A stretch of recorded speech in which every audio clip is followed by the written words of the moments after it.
Should definitely get us still on. going live. You can never tell with Facebook. Like, are we live? Are we not live? I know. We could be live. What kind of digressive chatter should we have right now? Probably like PG or G rated. Orange, you glad I'm here today? Oh, I'm going to turn the sound off on that. All right. Producer Alex, how we looking?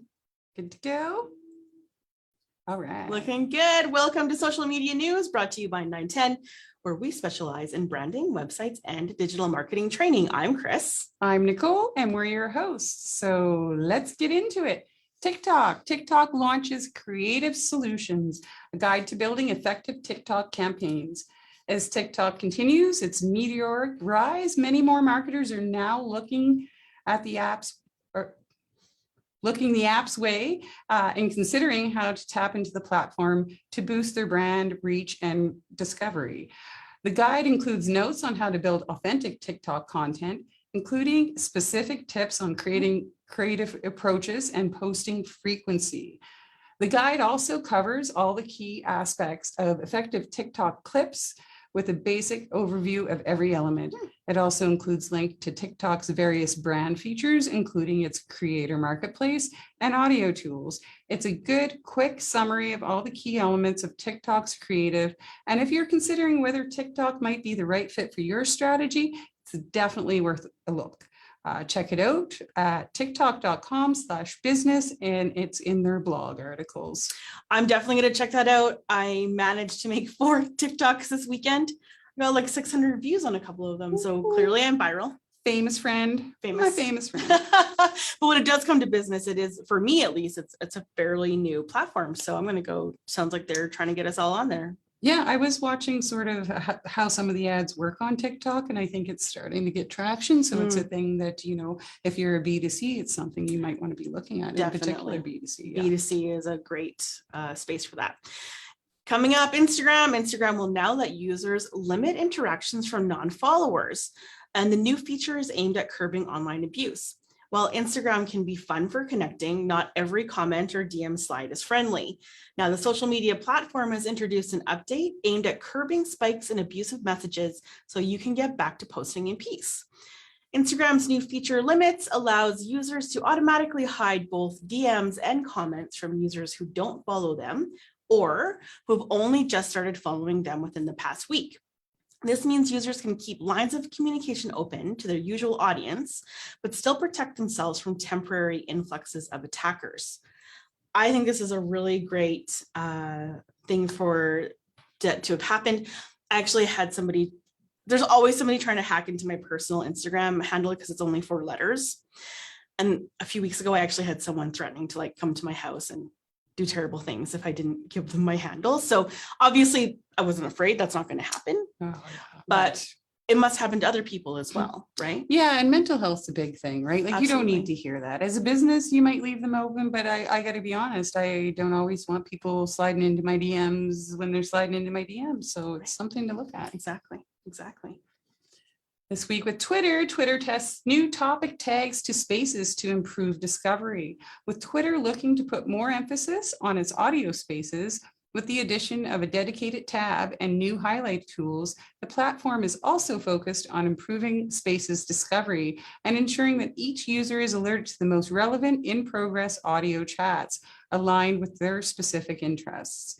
In line with this, Twitter is currently testing a new option that would allow space hosts to add topic tags to their space, helping to maximize this reach. Space hosts will soon be able to add up to 3 topics related to the discussion, which will then highlight the space to users interested in those subjects. It's been so interesting seeing all of the crossover that all of these platforms are trying to do. It kind of makes me wonder if we'll get to the point where we'll get back into niches again, instead of trying to be everything to everyone. And I know even as marketers, we tell people, don't do that. Don't do that all the time. It just becomes way too unsaturated and you don't really know where to end up at that point, I feel like. Yeah, it's really interesting to watch everybody like adding this Instagram story kind of feel to their platforms while we see Twitter removing theirs. So I think there'll be some cleanup, but right now with everybody so heavily online, maybe they're all trying to, you know, one of these things can't be like the other. Get ahead of the curve, but maybe not really. Kind of like when all the cannabis stores opened in Canada. right? Lots of those. All right, Facebook. Facebook updates educational resources for parents and students ahead of back to school season.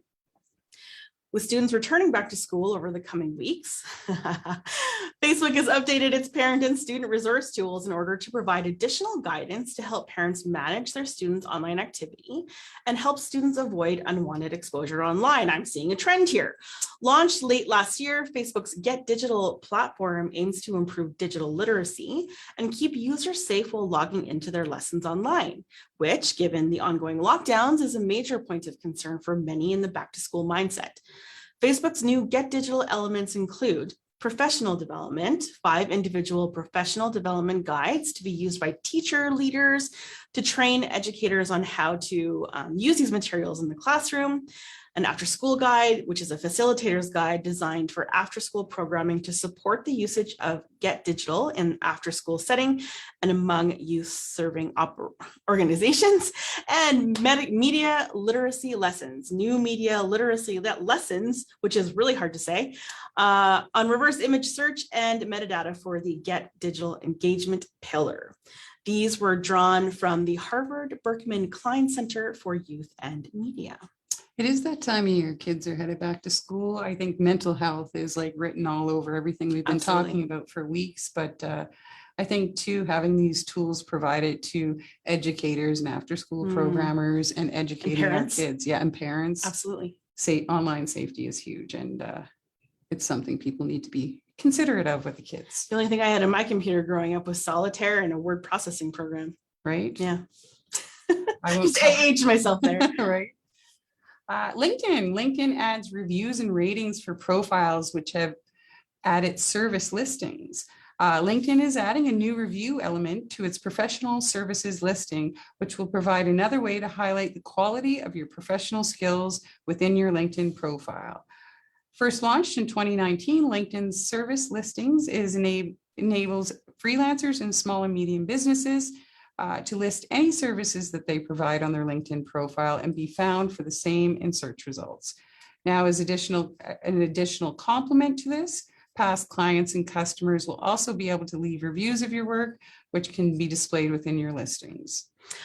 I love this. As a digital marketing coach, I would love for my students, and I'm sure you feel the same, Oh, for absolutely. students to go on to our LinkedIn profile, say, hey, this was awesome, loved this.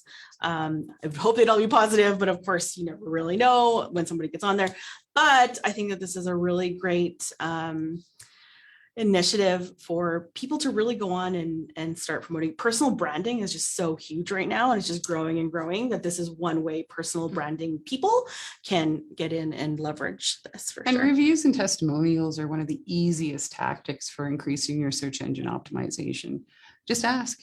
If they're happy, they're going to want to tell you. Yeah, and there's a whole other side to that too. Like, how far is too far when it comes to reviewing and what your online persona is, and you get lost in that. Yeah, you know what? That's another podcast, as I like to say. But there's definitely lots to discuss there. But I think this is going to be really interesting. I'm looking forward to seeing this in the real world. On Reddit, by the way, is one of my favorites. They're doing something new as well. Reddit tests new TikTok-like video feed as it looks to expand its video options. If you're on Reddit, you'll know that they actually do have live feeds that you can look at, but this looks like more of the short form videos. So if you haven't heard, short form video is hugely popular right now. And as a result, almost every platform is seeking its own way to tap into this consumption shift and cater to increased user demand for short, sharp video clips in order to maximize engagement. Reddit is the latest to jump onto the short form video ranks, with the platform looking to maximize the rising interest in video on the platform by implementing its, whoa, did I read that already? I feel like I did. Yeah. You get it twice, friends. Now what happens is Reddit will look at the subreddits that you're interested in, and it will feed you short form videos based on what that is. And I was telling Nicole while we were getting ready today that lots of times people have more than one Reddit handle for reasons. Yeah. Keep it separate. Keep it separate.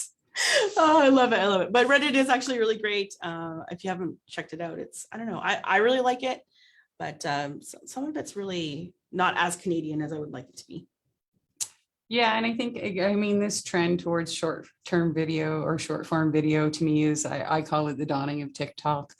Like every other great social media platform, TikTok addressed and made easy for the end user to integrate music, Instagram, optimizing photos, and so on. So it'll be interesting in the next few years to see what the next big break will be. I think so, because really in the end, all of these platforms are going to be looking at monetization. So how are they doing that? How is that benefiting you as a business owner, or as an advertiser? So I think, you know, it can be very subtle, this shift, I find, and suddenly there's a lot of ads that you don't even know are ads all the time. So it's gonna be really interesting, especially on Reddit, actually. Yeah, definitely. Interesting.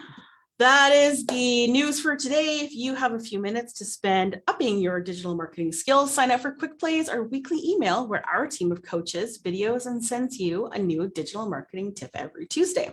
Visit 910.ca/quickplays to subscribe. That's it for today. Thanks for tuning in. I'm Chris. And I'm Nicole, reminding you that the first step to successful social media is being brave.